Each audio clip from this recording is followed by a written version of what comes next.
A lotus is a flower rooted in the mud that rises through and above to become a beautiful bloom. This is a podcast sharing mine and other stories of how we've done the same, choosing to rise above our circumstances to bloom. I'm your host, Amber. Let's get started.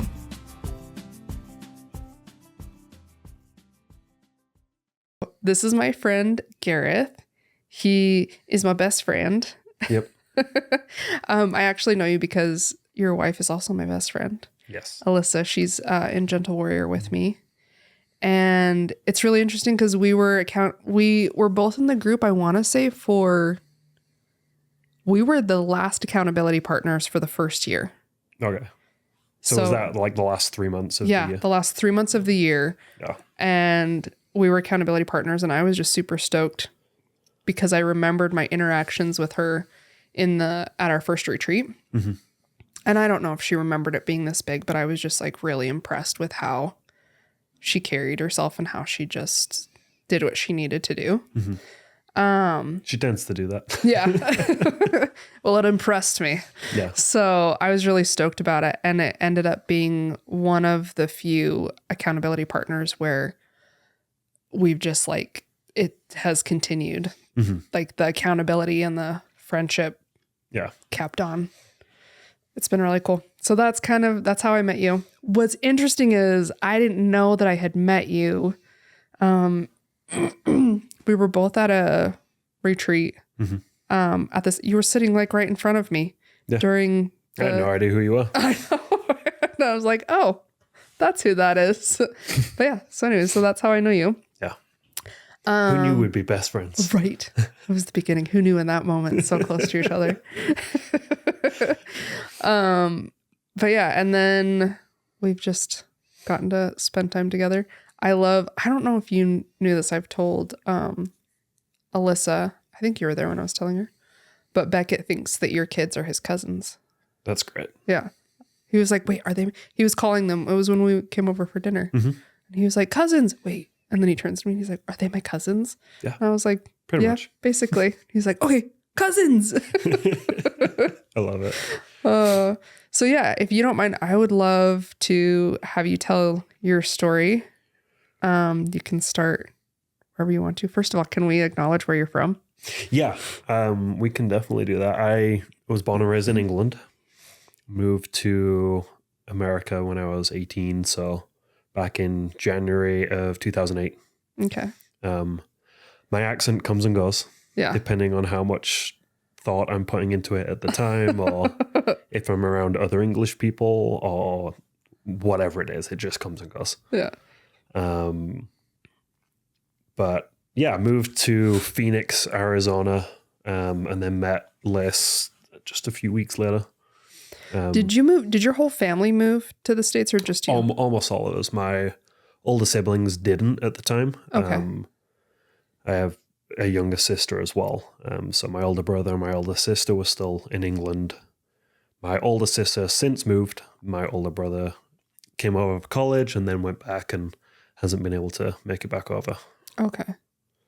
So, and then you moved to Arizona. Yes. Moved to Arizona. And like I said, met Liz within a few weeks. Just little babies. Little babies. Little 18-year-old babies.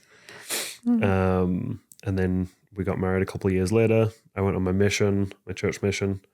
And then came back, we got married, and the rest is, I guess, history. Where did you go on your mission? Boise, Idaho. Really? Don't look at me like that. I thought you were going to be like Nicaragua. Nah, honestly, it was foreign for me. I had been in the country 5 months. Oh, okay. So it was all new. I didn't care where I went. I just had kind of the caveat that I had to be within the US, otherwise it wouldn't be on the visa. Okay. Because I have to be in the US to be covered on my parents' visa. That makes sense. So I told them like, hey, I can't leave the country. So they said, so you go to Boise. Nice. Which I loved it. It was completely new to me. Super nice people, great meals every day. Yeah. Being fed by people instead of, I don't know. I lived in luxury compared to most missions. Yeah. So I didn't have to struggle in that sense. That's true. I've had friends go to missions like in other countries and they come back because they've lost so much weight. Oh, yeah. Because they literally, well, one, you're pretty much walking everywhere. I know some missions are different, and then two, it's like some of them lived on rice and beans for 2 years. Yeah, I think we were told, I don't know if this is fact, it's just one of those things that get spread around. We were told that the average weight gain was like 35 pounds on our mission. I mean, even I gained like 15 pounds, which I probably needed to, but yeah, no, it was great. I learned a lot. And then came home to Liz and we got married and started our journey together. Little family. How long were you guys married before you started having kids? I always forget. I think it was like 4 or 5 years. Okay. See, Demi was born in 2014. We got married in 2010. Okay. So, I do remember actually Liz telling me that you guys just wanted to be the cool aunt and uncle for a little while. Yeah, it was a little bit of that. Like the first few, we didn't want to have kids right away. And we wanted to like actually enjoy our time together. And then a couple of years in, we were like, well, maybe we should start trying to have kids. Yeah. And then it took a couple of years and a few rounds of infertility treatments and things like that, that we eventually got pregnant. And ironically, it wasn't until we decided to stop infertility that we then got pregnant. That's so funny. We started going to the gym, eating healthier, taking care of ourselves. And then all of a sudden our bodies were like, oh, yeah, you guys are good now. Yeah. Now you're ready. Now you're ready. I feel like you're the second person actually that I've talked to in the last couple of days where it was the same situation of like tried. Because Ben and I were the same thing with having Beckett. Yeah. Where the minute it took us almost a year and a half, 3 rounds of fertility meds. And finally I was just like, you know what? I've been putting my career on hold. Yeah. And nothing's happening. And so I'm tired of waiting. So here's the new plan of what we're going to do. Yeah. And boom. And then joke's on you. Yeah, exactly. Like psych. I feel like when we were going through it, it amazed me how people get pregnant by accident. I know. It's like, how does this even happen? Like we're trying. Yeah. And it's not happening. Yeah. And tracking. There's just so many different factors that are involved and stress is one of them. So when you finally let go of like the stress of I need to get pregnant right now and create a new plan and your stress levels go down because you're not that stressed out anymore about it and just let it happen. And there you go. You get pregnant. What was that like for you? Because I've talked to a lot of women and I know this is just like a small part of your story, but I'm interested. I've talked to a lot of women and the emotional roller coaster that we go through of like, what's wrong with my body? Like it's built to do this. And even just my personal experience, what that puts us through emotionally and mentally. What was that like from the guy's perspective? I think it was layered for me. There was definitely a part of like, there's something wrong with my body or something wrong with me that definitely was getting hit. Because it wasn't just this, it wasn't like there was a specific issue where the doctor said like, oh, this is the reason why. It was like both of us. Yeah. Sorry. You're good. And so with where like my guys were at, like it did kind of hit some of that, like, well, am I that I guess masculinity, like that question that I think every guy really needs to answer for himself is like, am I man? Am I enough of a man? Am I a man? Or am I still like a boy? Am I still have I grown up to be a man? Yeah. So definitely some of that got hit in it. And I think the other layers were like, and I know we'll get into more of this as we talk more about my story, but with addiction being such a big part of like my story, specifically porn addiction, that question of like, oh, is it because of this? Is it because of how much I masturbate or whatever it is. Yeah. That I can't get Liz pregnant now because I didn't quite know how biology worked. I didn't know if it affected it. I didn't know if it was like, am I like reloading in time? Yeah. Did I use them all up? And so it kind of created some more sense of like shame there of like, I'm doing this thing that I don't want to do that is damaging my life in all these ways. And also it might be affecting my ability to get my wife pregnant. And I still don't know necessarily if that was the case.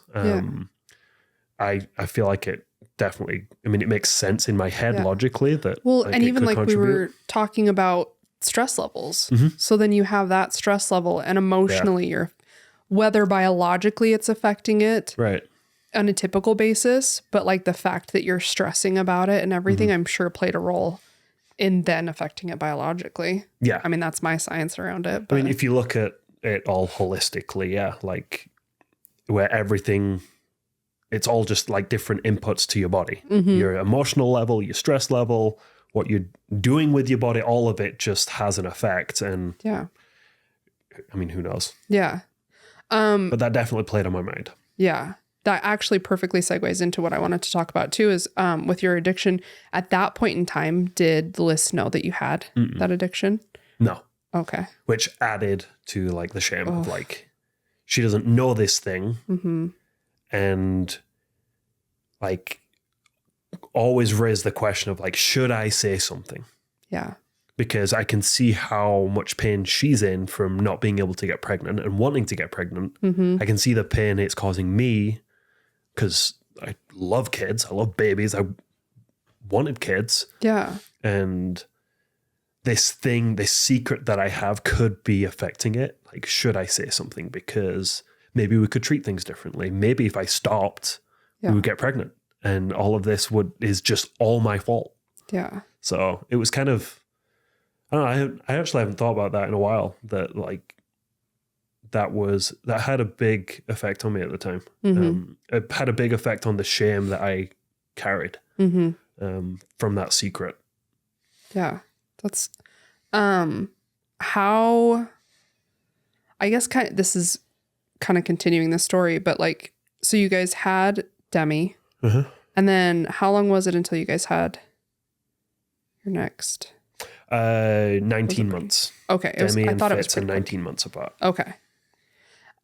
At what point did you finally talk to her? And wait, hang on. So Fitz wasn't he like a pretty quick after? Yeah. That's how it was for us in Sloan too. Like with Beckett, because it took us so long, me specifically, I was trying to like mentally and emotionally prepare myself that like this could take a while. So and boom, first try. That was the exact same with Fitz and Piers. Man. Fitz and Piers are 19 months apart as well. Oh my gosh. So jeez. We did the same thing. Like lightning can't strike twice, right? The definition of insanity. No, I'm just kidding. So at what point in time did you talk to Liz about your addiction? I'm pretty sure, I always forget if Liz was just pregnant or if Demi was like brand new baby. And I think it was Demi was a brand new baby, but it was around that time. Okay. So it was shortly after like the infertility stuff. That's when like she found out. So you didn't come out and tell her, she found out about it? Yeah. She just caught me in a weird situation. I've talked about it before as I've told my story, but it like honestly, I laugh because it's somewhat embarrassing. Yeah. And B, it's like the most minor thing of all of the things that I was like doing. Yeah. To get caught doing that is like ridiculous. Yeah. And we had gotten like some mail out like flyers or like some mail out things in the mail, like junk mail. Yeah. And one of them was like for Soma, the like store magazine, the underwear like store. Oh yeah. And I was throwing it out in the trash, so I was just like in the garage going to do that, and I was just because my brain was wired that way, it just caught my eye. Like that there are women in their underwear on this mail out thing. Junk magazine, yeah. And so like I kind of got stuck there just looking for some kind of fix. It's really like that's all it is. It's looking for that dopamine hit, looking for just something to give me that high. Yeah. And Liz like caught me looking at it and she was like, "What are you doing?" I'm like, "Oh," and tried to just brush it off. And then she was like, "Okay." And then came back later and was like, "This doesn't make sense. I'm feeling like this is off." Yeah. And that's when I finally was like, "Yeah, well, here's the thing." Yeah. I kind of have an issue. And you knew that it was an addiction at that point, or? Yeah. I think I was pretty aware that I considered it an addiction. It was, I knew I didn't want to do it. I knew I couldn't stop doing it.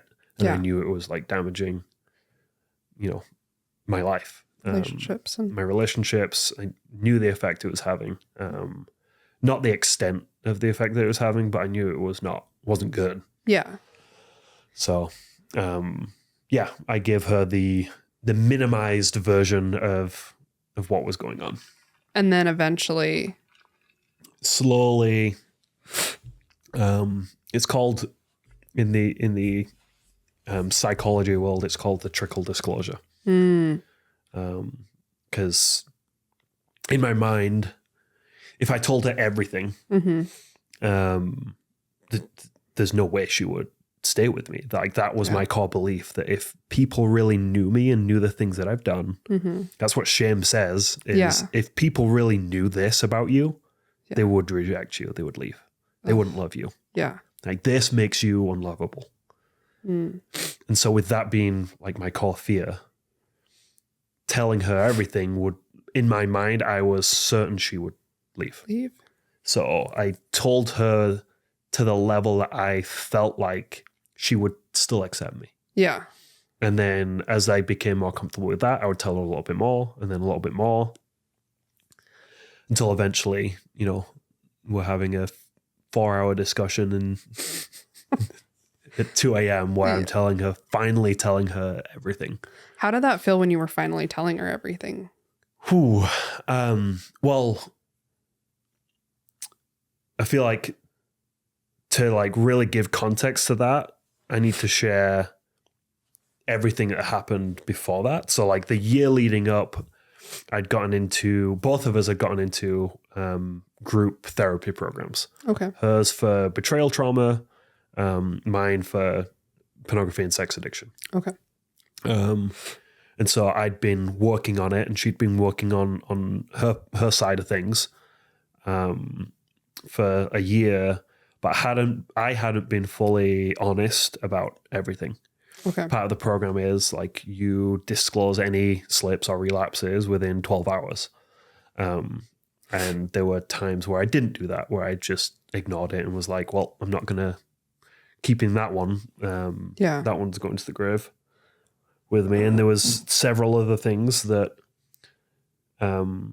secrets that I was like, I'm taking this one to the grave. And part of the program is a therapeutic disclosure where you share in under like supervision and guidance of your therapist and her therapist, you disclose like all parts of the addiction, everything, all of the secrets that I've been keeping, so that it's all out there. And there's a lot of reasons for it, but like one of the benefits for me is it helps to heal a lot of the shame, because shame thrives in isolation and in secrets. But when you share it with someone and they still accept and love you, then it helps to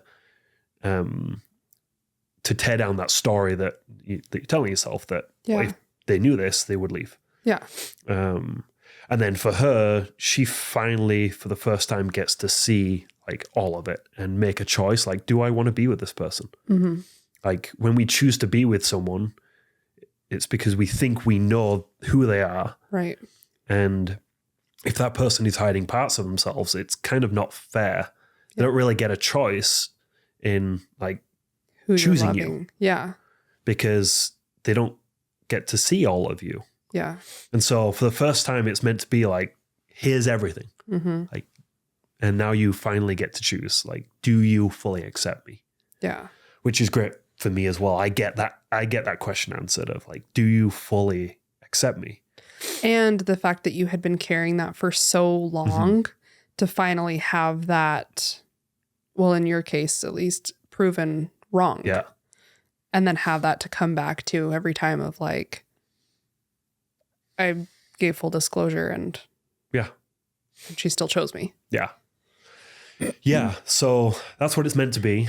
I didn't share everything. I shared like 90%. Yeah. And that last 10% is like the most important because those are the things that are like, I'm taking this to my grave because if people knew this, they wouldn't love me. Which, tell me if you agree with this. Do you feel like that last 10% almost cancels out the 90% because you're not cancels it out, but it's like if you're not giving the full 100%, then you're not. It kind of goes back to what you're saying of like. It kind of makes it pointless in a way. Yeah. It defeats the purpose entirely. Right. Because you're not. The whole point is, here's my shame. Will you love me anyways? Yeah. And you're basically saying, I'm actually not going to show you all my shame because I still don't think you're going to love me anyways. Yeah. So you're not giving a chance for that shame to be proven wrong. Yeah, I agree with that. Yeah. It really does defeat the purpose because especially when you're saying like, this is everything and it's not, because then you're not building trust, real trust. There's still lying and secrets. And so it defeats the purpose completely. Yeah. So a few days later, she picked up on some inconsistencies in what I had said and started asking me about it and digging and wouldn't stop digging. And I was like, no, don't look here. Don't keep digging. Stop. And then, 4 or 5 hours later, I finally was everything. I mean, it only took about 10, 15 minutes of questioning for me to start telling her everything. And then we just kept talking and talking. And I mean, it got to the point where I was looking for things to tell, and I was telling her things that I didn't even really need to tell her. But you just finally had that moment of being truthful. I'm just going to tell everything. Yeah. Like, even if it's like mortifyingly embarrassing, even if it's ridiculous or whatever it is, I'm just going to tell her everything. Yeah. And wipe the slate clean. Yeah. What did you feel like a big release in that moment, or was it still clouded by worrying about what she was going to do? Honestly, there was a huge release. Yes. I think there was still a bit of both. I was very much in a place of, well, I think she's going to leave anyway, so I may as well just tell her. If I don't tell her, she'll probably know, or there may be a time later where I have to tell her, and then she's going to be like, well, you lied, so I'm going to, this. I think I was pretty clear that this was my last chance, to be honest. Yeah. And so it was either don't be honest and our marriage was going to fall apart. Yeah. Or be honest and our marriage could fall apart. Yeah. And so I was kind of banking on there being a chance. Yeah. And so I went all in on that. And that's what really made the difference, was the very thing that I thought would destroy our marriage was the thing that I needed to do in order to save it. Oh, wow. That's so cool. I love that. Sorry, I'm just thinking I think that that's super helpful for people in a lot of different situations of motivation, again, with that shame. Yeah. Whatever that shame is about. Yeah, it doesn't have to be about addiction. Yeah. Well, and even in situations like this, just telling your story where for example, I carried a lot of shame around how I was raised and how I grew up. And I remember talking to somebody about it not too long ago and just realizing like there's no growth in shame. Yeah. And so it's just really wild how when you are finally brave enough to tell your story, how many people, including yourself, that truly helps. And it's doing like when, like you said, when we feel shameful, we're keeping it to ourselves. But when we're able to share that with other people, how much it's actually helping other people realize like, oh, I'm not alone. Yeah. And I don't know. I just think that's really cool how that applies to like the different situations. Yeah. I mean, shame, I feel like everyone has things that they have either done or feel about themselves that they don't want to share with people. Mm-hmm. That they think makes them uniquely like bad. Mm-hmm. Or uniquely different or whatever it is. And I think the more we share with people, the more we realize we're not special in that way. Yeah. We're special in other ways. We're unique in other ways, in really cool ways. Yeah.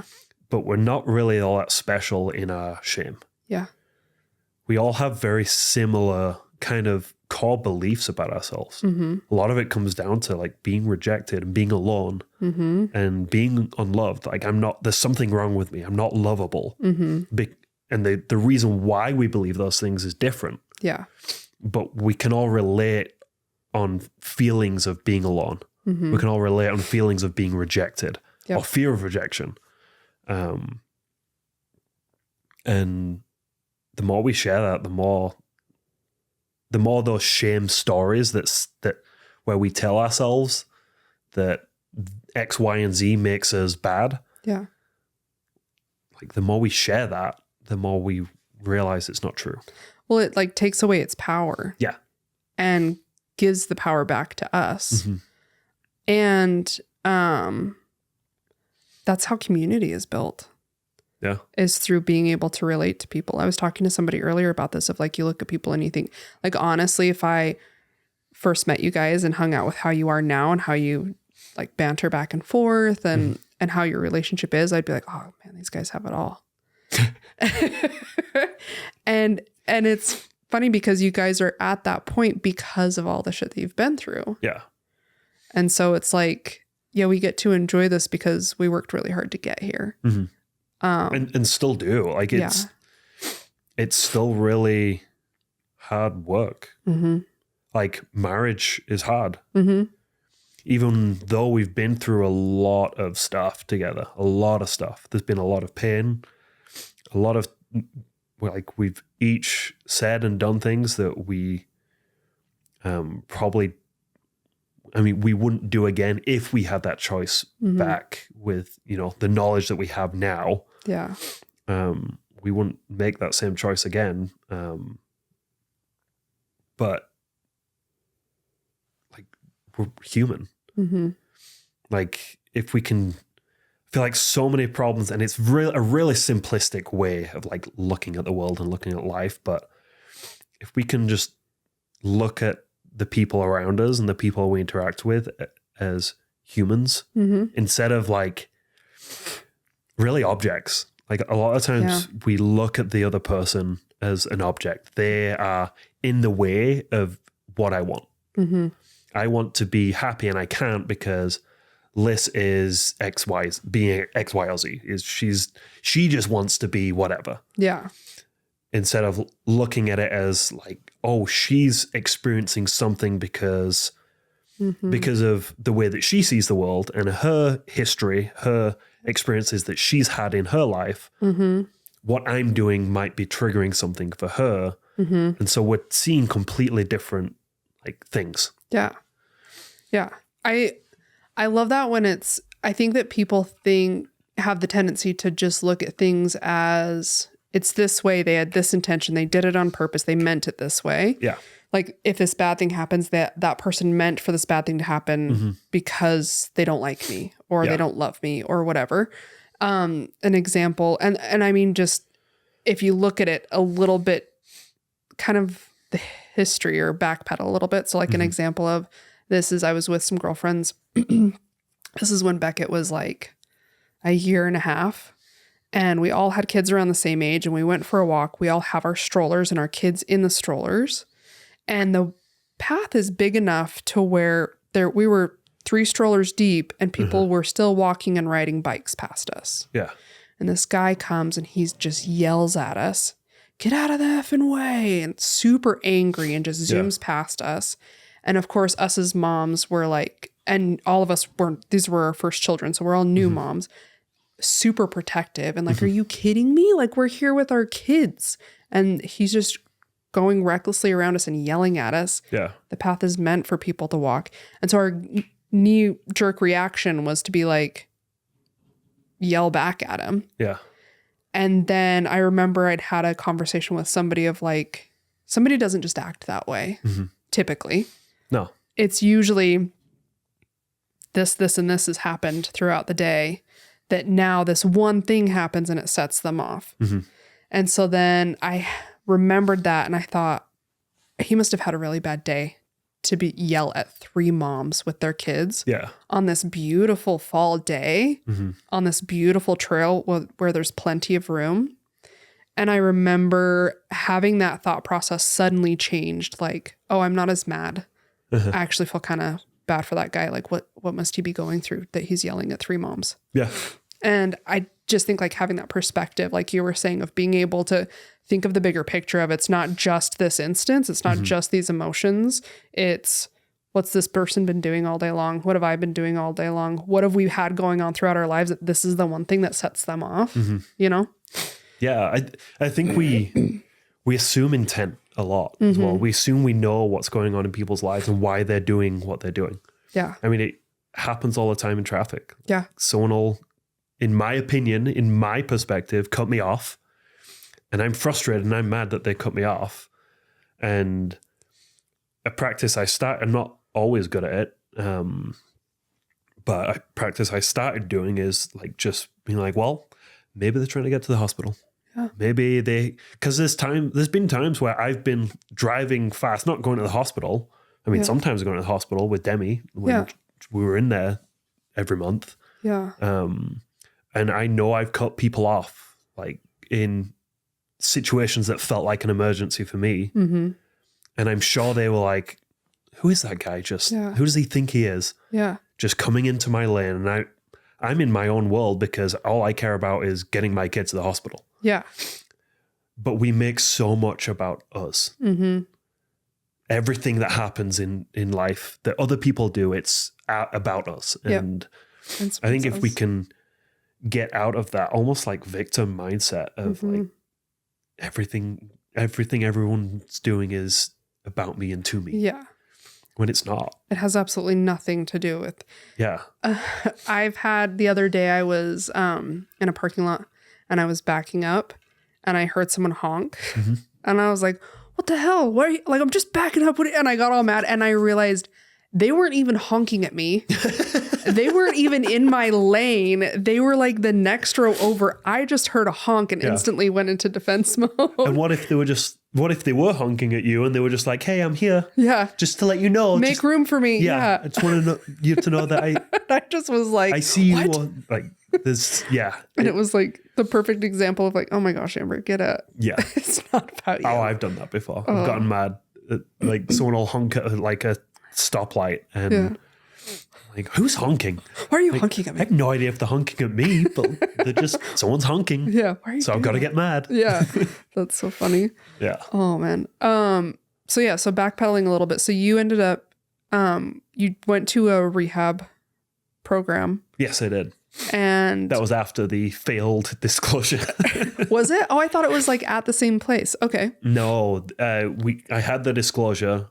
And then because of me lying in the disclosure, in the initial therapeutic disclosure, after the full disclosure, the actual real life full disclosure, Liz said, like, I feel like the only hope for us is if you like go to rehab. Yeah. Was it a rehab specifically for sex addiction? Sex addiction? Okay. Yeah. I feel like that would be hard to relate if you just went to a general, like everybody else is recovering from meth and like, yes. And like, yeah, there are things that it's hard to relate on. Yeah.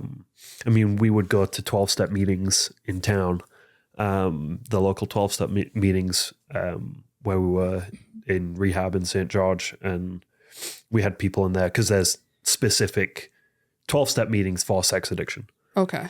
And we'd hear from people fairly regularly that they've been through 12-step for like alcoholism or drug addiction or substance abuse or whatever it was, and they succeeded in that and they found sobriety there, but they just couldn't. This was just different. Yeah. And it's different in a lot of ways because it's not a chemical that you're putting in your body. It's a process addiction, more like food addiction or gambling. Yeah. And really it has a lot of similarities to food addiction because you can't just like stop eating. Yeah.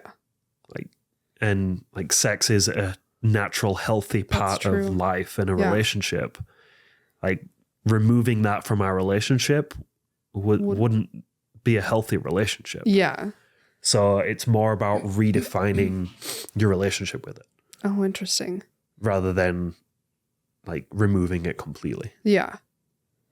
I didn't think of that aspect. That's really interesting. How long were you in that program?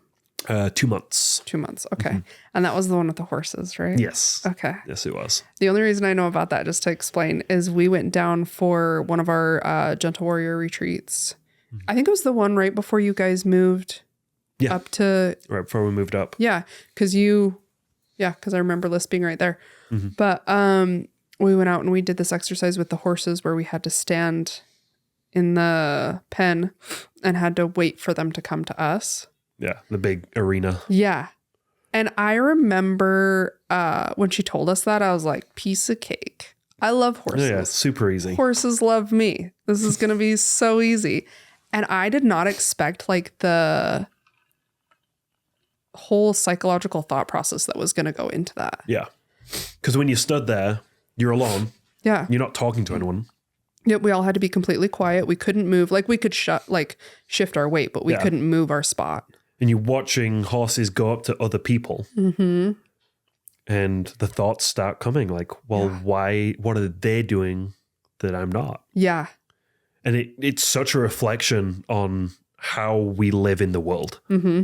Because that kind of thing happens all the time. Like, oh, why did they go out to dinner together and not invite us? Yeah. Or whatever it is. Like, there's just so many aspects, social aspects that hits. Yeah. And you just stood there in an arena. Yeah. With some horses. Exactly. With people that I love. Yeah. It's so weird. And my thing was like, oh, I'm just not putting the vibes out there enough. Yeah. Like they need to know that I love them. So I'll just like think really hard about it and they'll know that I love them so much. And then the horses will come to me. And it's like, it just shows that I think for me, that was a test of, like, I guess not the all or nothing attitude of like, oh, I just need to do more. I just need to do more. It's not enough. I just need to do more. Or I'm doing it wrong. Yeah. Yeah. When maybe you were doing it just fine and you just needed to wait a little bit longer. Exactly. Like, it's crazy the thought patterns we can get in when we see other people succeeding at things that we're not. Mm-hmm.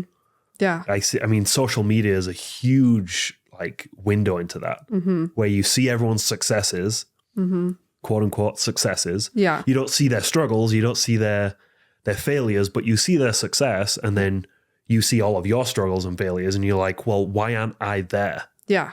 Why aren't I getting the success that they're getting? Or comparison is just, what is it? The comparison is the thief of joy. Yeah. Because you could just be so happy and content in that arena, again, enjoying the beautiful day. Yeah. The horses just wandering on by. Yeah. Seeing other people succeed and being like, oh, that's so cool. Look at that interaction. Yeah. And we compare and you lose it all. Yeah. It was really wild, especially in an instance where, again, where you're like with friends and it's just horses, how it just like puts things in that small instance, you're like, oh, this is reflects on life so much, just this small little thing. Yeah. Let's see. I wanted to talk about, okay, so you went through rehab. Sorry, I keep interrupting you with like little questions and stuff. Feel free. I don't care. Okay. We're going on a lot of side quests today. Yeah. I kind of figured we would. Yeah. We both think alike. Both our ADHD brains in one room. Oh, yeah.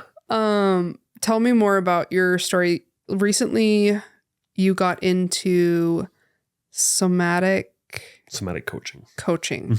So I want to know like how you found that and explain a little bit what that is. I've experienced it with you, but explain what that is and like how it's helped you a little bit. Yeah. So I got into it.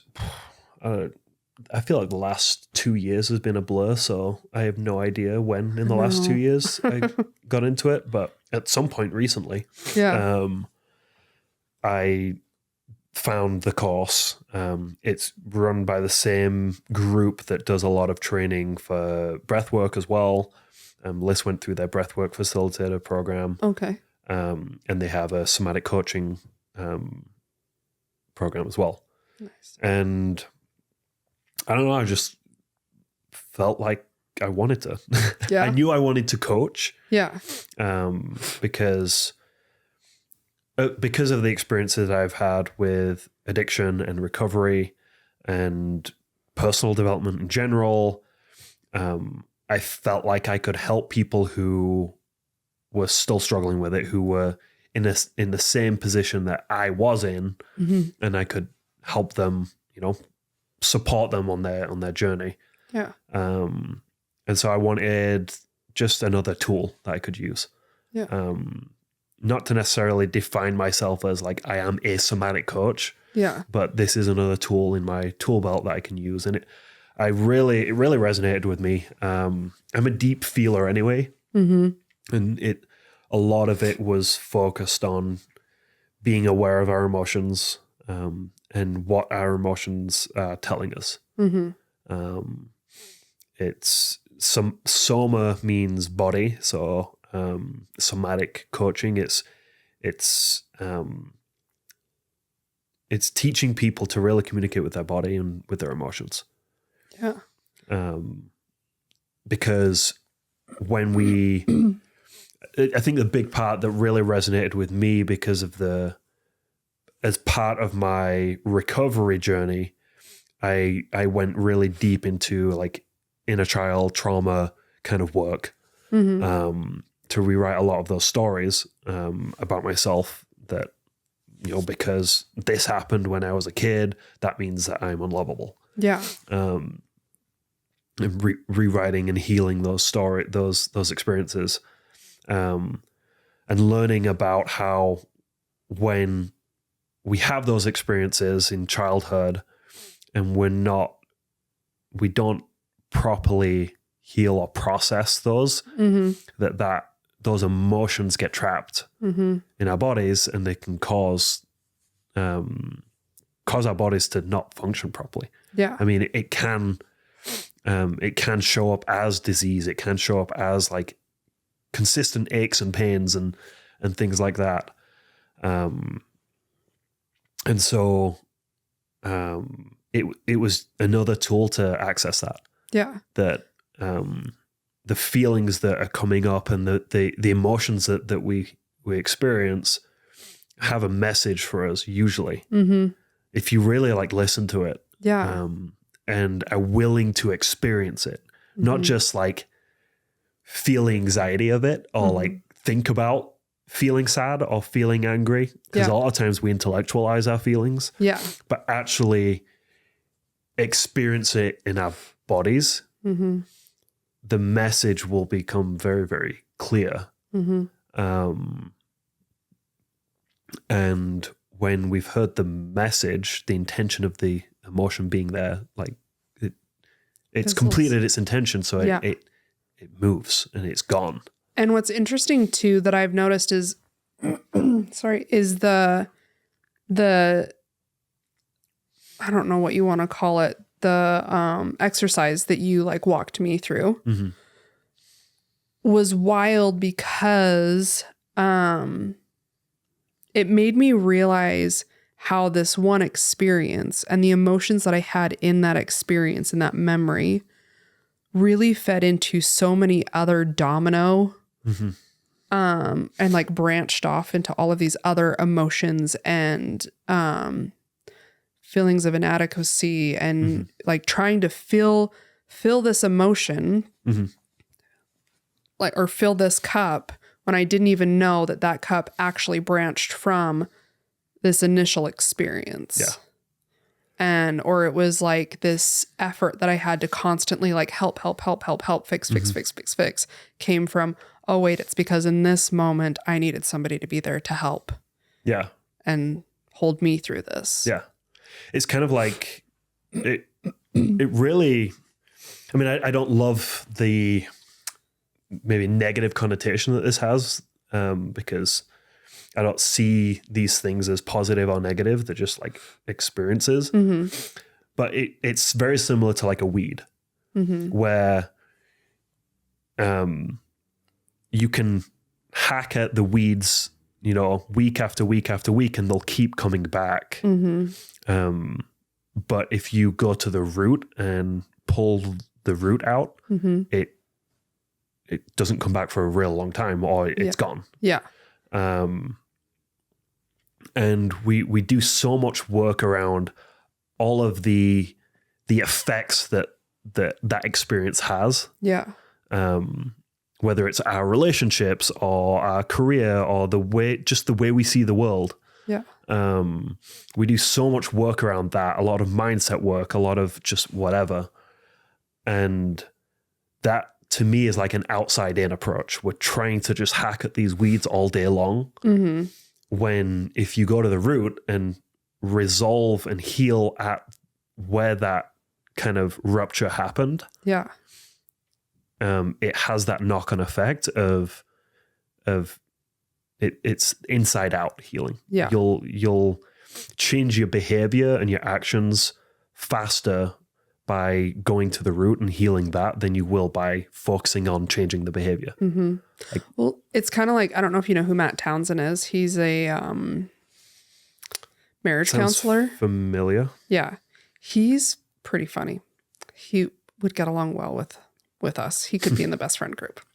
But he, obviously this pertains to, he's talking about relationships of when we're having our arguments, but he talks about how a lot of times the things that we're arguing about are the smoke. And if you got down to the fire, the initial cause, then you would solve the smoke. So it really takes time to like, don't pay attention to all these, well, you did this, and so I did this, and then that happened, and then da-da-da-da-da. Yeah. Or well, I'm trying to fix this person, and they didn't want to be fixed, and it broke my heart, and blah, blah, blah, blah. What's the real issue? Like, when did that first start? Where's the fire of it? Yeah. Yeah, because the problem at hand is never the problem at hand. Yeah. Like, we might be fighting over something, and that's just the tip of the iceberg that we're fighting over. But really, the way we see with the world is affected by all of our experiences.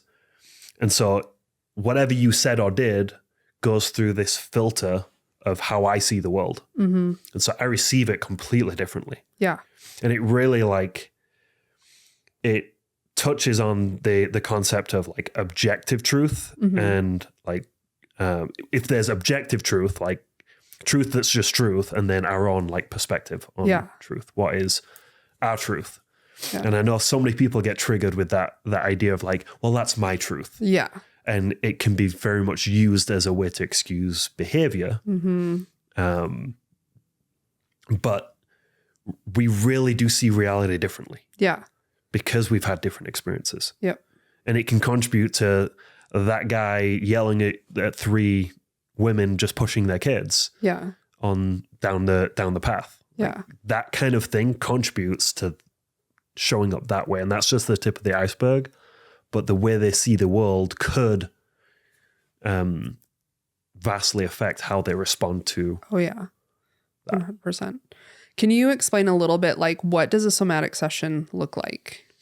Yeah. So I mean, I'm sure there's a million ways of doing it. The way that I like to do it is very similar to like a guided meditation. I invite people to kind of have their eyes closed through the most of the session.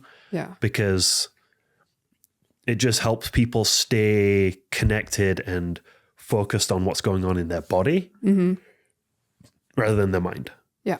Like I started doing that because I noticed people, I would ask someone a question about what they were feeling and they would open their eyes and they're like looking around, like, and I do this where if I'm looking for information, if I'm looking for something, I'm looking to that part of my brain where I feel like it's located. It's weird. But I look to that part of my brain, but I know I'm in my head. And I'm not asking for an answer from your head, what your mind thinks about this. Yeah. I'm asking you to feel into your body and how does that feel in your body? Yeah. So generally it would start with an intention, like I'm feeling a lot of anxiety this week or whatever it is. And I really want to look into that. So what I would then do is invite someone to explore that anxiety just with curiosity. Yeah. And often when we can explore it with curiosity rather than like, I don't want this, push it away. Yeah. And allow ourselves to experience it, it has a message for us, and it might not even be anxiety anyway. It could just be sadness that you don't want to feel. And so your body's anxiety can be your body's way of saying like, hey, there's something you need to look at here. There's something wrong. There's something wrong. Yeah. And if we're pushing all of that away, it just gets worse and worse. Yeah. And then you have chronic anxiety because you're not willing to experience emotions in your body. Ooh, that's interesting. I heard somewhere too, anxiety is,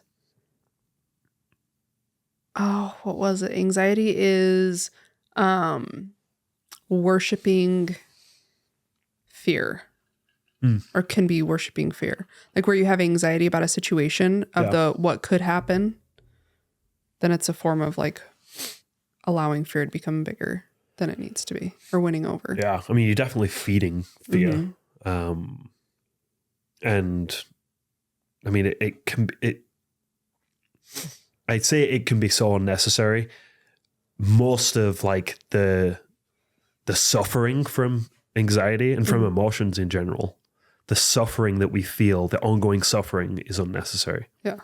Like the pain of the emotion, because some emotions are painful. Yeah. Like sadness is painful. It hurts. Yeah. Fear can be painful. But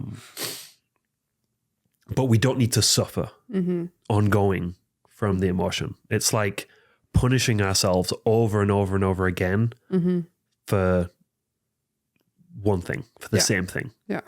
Which we do also. Yeah, that's true. Human behavior. Just rewinding a little bit. So what I loved about the experience that I had with you where we went through, it was super quick, but super intense is, you mentioned child work, like going back to your inner child work. Yeah. Which I think is, kind of a, what do they call it? A hot phrase right now. Yeah. Where people are using it quite a lot. But it's really crazy if you are willing to go back, and it's like, I think especially if you're able to imagine a situation and pretend like you're truly there. And we see this a lot with, like I remember going to a Tony Robbins event and it was like, imagine yourself successful. Who's in the room with you, and situations like that. So it's similar, but you're going back to a memory of what actually happened. Well, I did anyways. And it wasn't necessary. So I feel like that makes it easier because you're not having to imagine what it could be like. Yeah. I had to imagine a situation that had already happened. Yeah. And I loved how you guided me through it of, you were asking like, hey, you had me picture it in the viewpoint of where I was as a child and just how I was truly feeling in that situation. Yeah. And I had never thought of like, all I knew was like, oh, I remember this crazy thing happened. Yeah. And I never thought of how did I truly feel? I remember hearing, like my mom crying. Okay, well, what emotions did that bring up? And why did I have those emotions? How did that 8-year-old or however old you were when you experienced that, how did she experience it? Yes. And so I was able to like go back into that moment. And it was almost as if I got to, and I don't know how people feel about this, but I got to experience it again with my mind now and remember things that I didn't know that I remembered.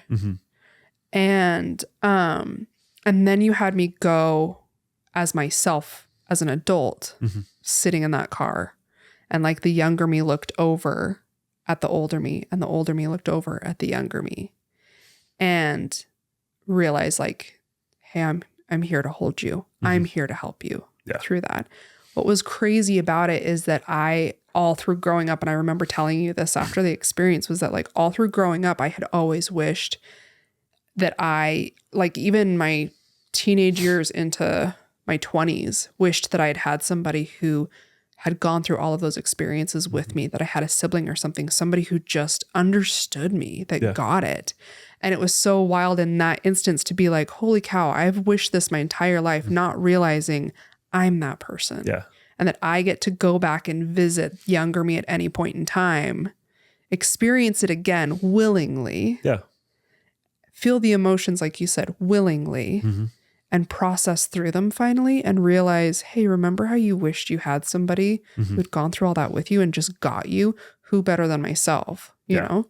Like it was just such a cool experience.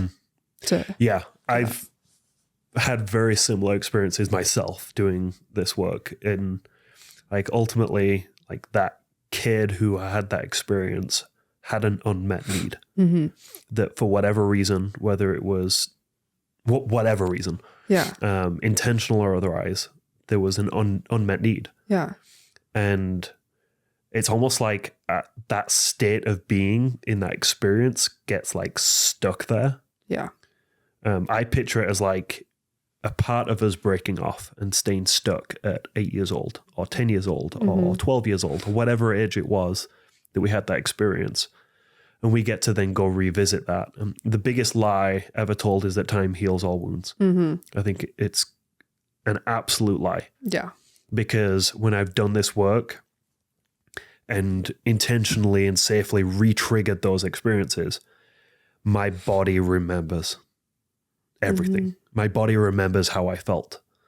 And it's like no time has passed at all. It's still just as painful. It's still just as like, as painful. It's the same experience that I'm having, but it's 20 years later. And it's just been sitting there for 20 years. Sitting there. And this part of me has been stuck there with these unanswered questions about himself or herself of like, what's happening? Like, why is this happening to me? Is this because I am X, Y, or I am like different or broken, or there's something wrong with it? Is this my fault? And because that part of us is stuck there, we go through life trying to find those answers in all these other ways, or trying to ignore the pain.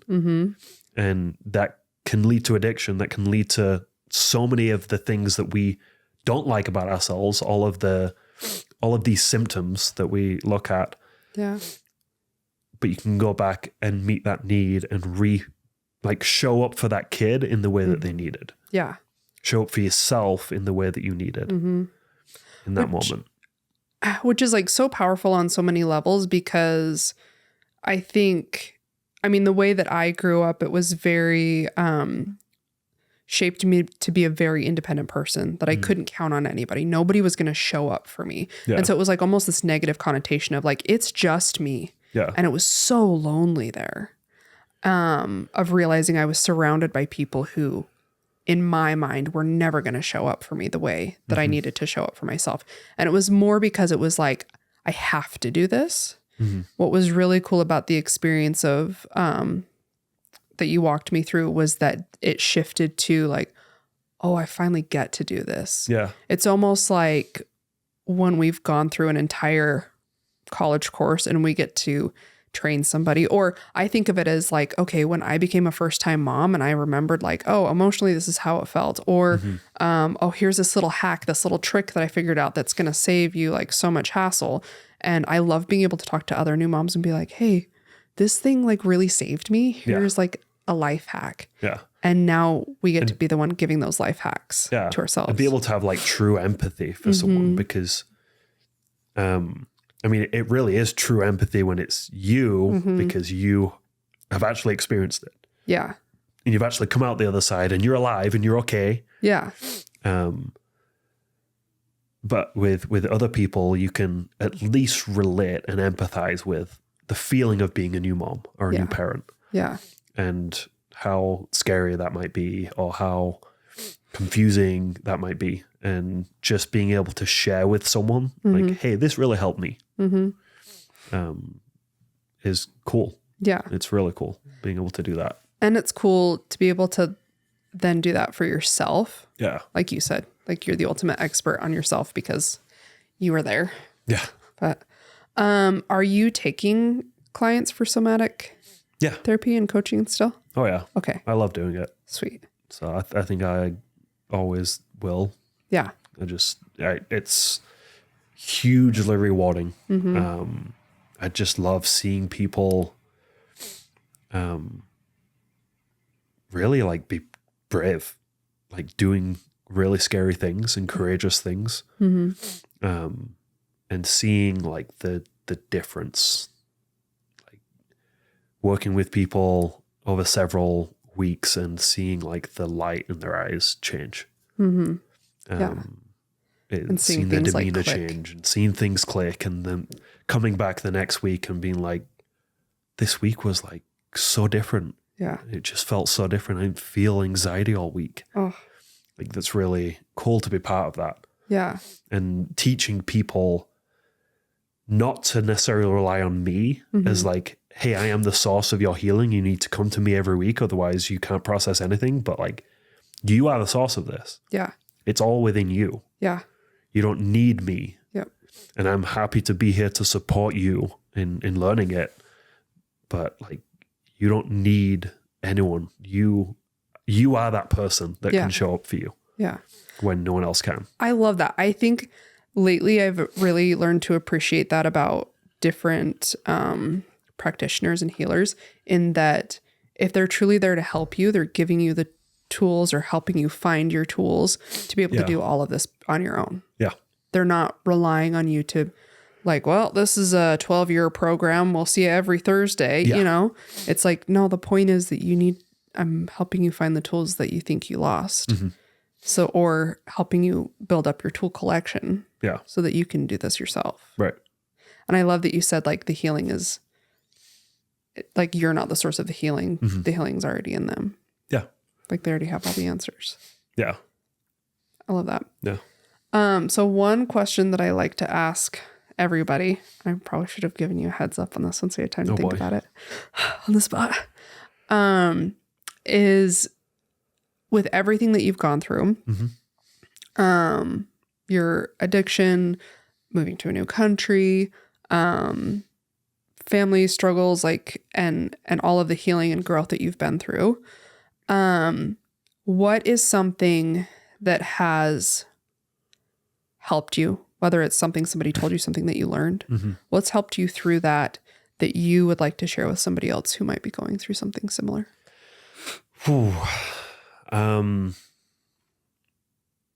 couple of things come to mind. And the first one is because I do this a lot, even still, where I make everything about me. And if I can just remember, it's not about me, it's not that serious, it's not that deep, like keep things light and not take life so seriously. I mean, we talked about you getting mad at someone you thought was honking at you for backing up, and they weren't at all. Yeah. Like, it's not that serious. It's not that deep. Someone's just honking. Yeah. That is a big one that I'm still learning. And then the other thing is the only way out is through. I love that one. We can't avoid forever. It will always, always, always catch up. And any steps we take to avoid pain will come back to haunt us. They will come back and it'll hurt us. Yeah. It'll hurt us in other ways, in worse ways. And am pretty sure, I'm pretty confident I can say this from my own experience, that every time I've actually experienced something, it's not been as bad as what I thought it would be. Because you've given it the room that it was asking for. Yeah. And the only way out is through.